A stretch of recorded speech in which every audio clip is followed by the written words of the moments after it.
राज्यातल्या न्यायव्यवस्थेचं बळकटीकरण करत आधुनिक सुविधा पुरवण्याचं काम राज्य सरकार करत असल्याचं उपमुख्यमंत्री अजित पवार यांनी म्हटलं आहे.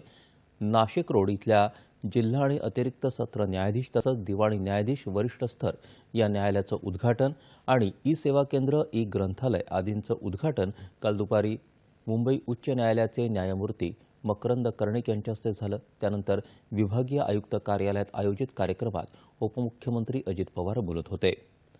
नाशिक रोड न्यायालयामुळे न्यायदान प्रक्रियेला गती मिळेल असा विश्वास त्यांनी व्यक्त केला.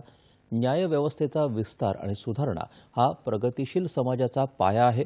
लोकसंख्या आणि न्यायालयीन प्रकरणांच्या वाढत्या प्रमाणामुळे न्यायालयांवरील कामकाजाचा ताण वाढतोय. तो दूर करण्याच्या दृष्टीनं राज्य सरकार सातत्यानं पावलं उचलत असून राज्यात कायदा सुव्यवस्था बळकट करण्यासाठी सरकार कटिबद्ध असल्याचं ते म्हणाले. न्यायालयाच्या माध्यमातून शेवटच्या माणसापर्यंत अधिकार पोहोचवण्याचं काम सुरू असल्याचं मुंबई उच्च न्यायालयाचे न्यायमूर्ती मकरंद कर्णिक यांनी यावेळी सांगितलं.